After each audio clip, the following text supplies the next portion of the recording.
Hello प्यारे बच्चों, चलिए आज हम लोग ये जानने की कोशिश करते हैं कि हिमांक का अवनमन मतलब डिप्रेशन ऑफ फ्रीजिंग पॉइंट आखिर क्या होता है, क्या इसको पढ़ने का फायदा है।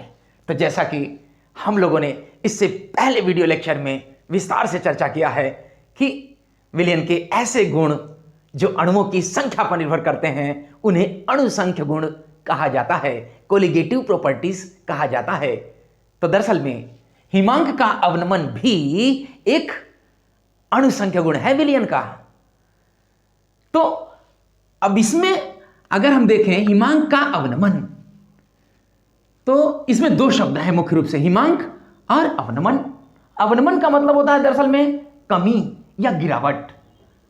तो हिमांक का अवनमन, हिमांक में यानी कि कमी या गिरावट। किसके हिमांक में कमी भाई?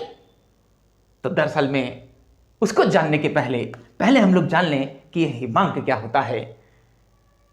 तो जैसा कि हम लोग, इतनी जानकारी तो हर कोई रखता है कि यदि किसी द्रव को ठंडा किया जाए तो एक ऐसी स्थिति आती है, एक ऐसा टेम्परेचर आता है जिस पर वह द्रव ठोस में बदल जाता है। तो सामान्य रूप में, सामान्य भाषा में हम लोग उस ताप को ही, जिस पर कोई द्रव ठोस में बदल जाता है यानी जिस पर कोई द्रव जम जाता है, उसी को हिमांक कहते हैं। लेकिन वैज्ञानिक तरीके से इसको इस प्रकार से परिभाषित किया जाता है, क्या? किसी द्रव यानी तरल यानी कि लिक्विड का वह ताप जिस पर उस द्रव के वाष्प दाब का मान उसकी ठोस अवस्था के वाष्प दाब के बराबर होता है, उसे हिमांक कहते हैं।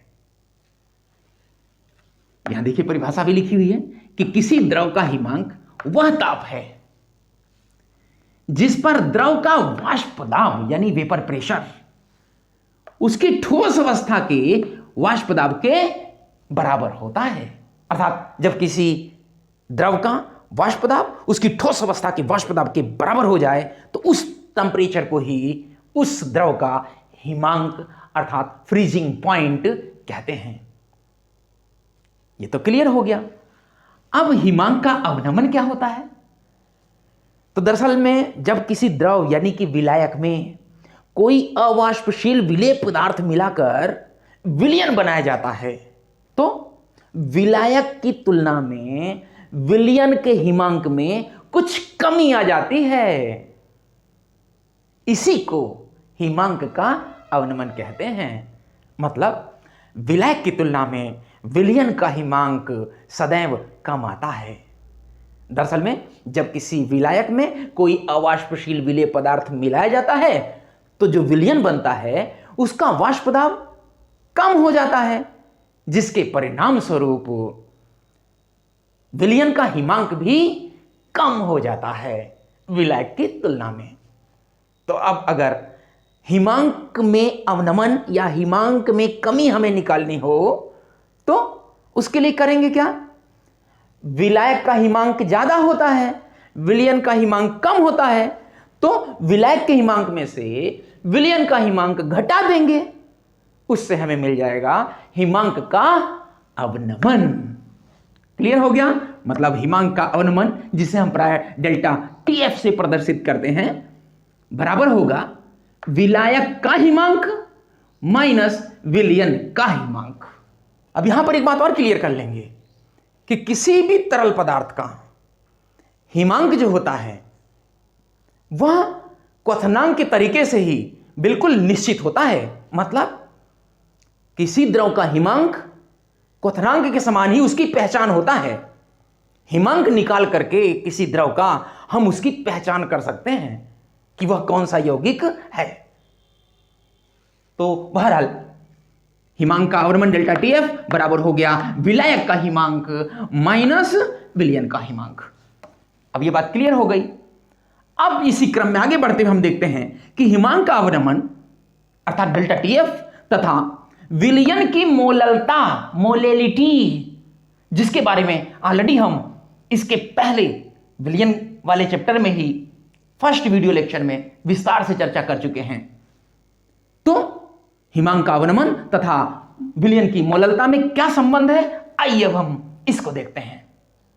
दरअसल प्रयोगों द्वारा यह देखा गया है कि जो हिमांक का अवनमन है वह विलयन की मोललता मतलब स्मॉल m के डायरेक्टली प्रोपोर्शनल अर्थात समानुपाती होता है।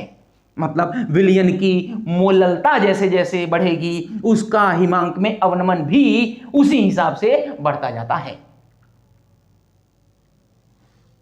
अब इसी को हम अगर व्यवस्थित रूप में लिखें तो कह सकते हैं कि डेल्टा टीएफ बराबर होगा केएफ इंटू स्मॉल एम यानी कि मोलैलिटी। अब यहां केएफ क्या है? एक स्थिरांक है, एक नियतांक है, कांस्टेंट है, जिसे हम लोग विलयन का मोलल अवनमन स्थिरांक यानी कि मोलल डिप्रेशन कांस्टेंट या क्रायोस्कोपिक कांस्टेंट कह देते हैं। इस मोलल अवनमन स्थिरांक का जो मात्रक यानी यूनिट होती है वो है केल्विन किलोग्राम प्रति मोल अर्थात मोल -1 या केल्विन मोलल -1 यानी केल्विन प्रति मोलल। इसे हम डिग्री सेल्सियस प्रति मोलल भी कह सकते हैं, यानी यहां टेम्परेचर केल्विन में या फिर डिग्री सेल्सियस में आप लिख सकते हैं।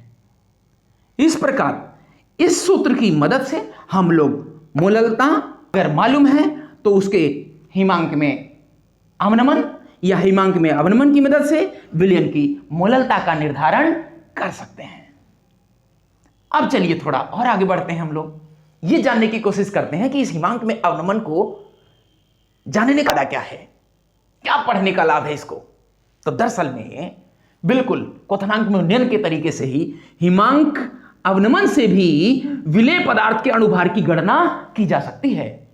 विलयन बनाते समय हम लोग किसी विलायक में जो अवाष्पशील विलेय पदार्थ मिलाकर विलयन बनाते हैं उस अवाष्पशील विलेय पदार्थ का अणुभार हिमांक में अवनमन विधि से ज्ञात कर सकते हैं।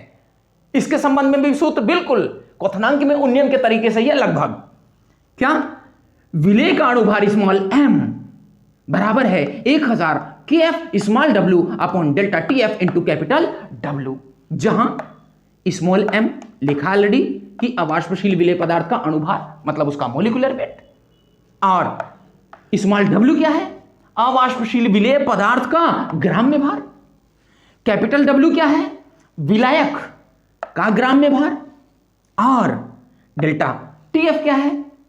हिमांक का अवनमन। इसी प्रकार KF क्या है? यह है मोलल अवनमन स्थिरांक, जिसके बारे में हम लोगों ने यहां बात किया था। अब मोलल अवनमन स्थिरांक की परिभाषा कभी कभी एग्जामिनेशन में पूछ ली जाती है, तो इसको इस तरह से परिभाषित किया जा सकता है क्या कि 1000 ग्राम विलायक में, गौर करेंगे ध्यान से, 1000 ग्राम विलायक में अवाष्पशील विलेय पदार्थ का 1 मोल अर्थात 1 ग्राम अणु मिलाने पर उसके हिमांक में जितनी भी कमी होती है उसी को मोलल अवनमन स्थिरांक कहते हैं। इसे प्रायः KF से प्रदर्शित कर दिया जाता है। अब कभी कभी न्यूमेरिकल में आंकिक प्रश्न करते समय वहां मोलर अवनमन स्थिरांक अर्थात ग्राम अणु अवनमन स्थिरांक का मान दे दिया जाता है। तो ऐसी दशा में हम लोग यह सूत्र लगाएंगे, m बराबर 100 k small w upon delta TF into capital W। सारी वैल्यूज वही है, बस यहां 1000 की जगह यहां 100 आ गया, यहां KF की जगह सिंबल मान लिया गया k। इसको बोल देते हैं क्या? मोलर यानी कि ग्राम अणु को अवनमन स्थिरांक। अब इसको कैसे डिफाइन करेंगे? अगर इसकी डेफिनेशन पूछ ली जाए तो 100 ग्राम विलायक में अवाष्पशील विलेय पदार्थ का 1 मोल मिलाने पर उसके हिमांक में होने वाली कमी को मोलर अवनमन स्थिरांक अर्थात ग्राम अणुक अवनमन स्थिरांक कहते हैं। ये दोनों सूत्र क्वथनांक में उन्नयन के तरीके से ही हैं, बस अंतर ये KF का है। वहां पर मोलल उन्नयन स्थिरांक था, यहां पर मोलल अवनमन स्थिरांक है। तो कहा जाता है ना, एक ही साधे सब सधे। आप क्वथनांक मूल्यांकन को विधिवत समझ लेंगे, हिमांक अवनमन समझ में आ जाएगा। हिमांक अवनमन अगर विधिवत क्लियर कर लेंगे तो क्वथनांक में उन्नयन आपको समझ में आ जाएगा। तो आपकी मेहनत बचेगी, टाइम बचेगा।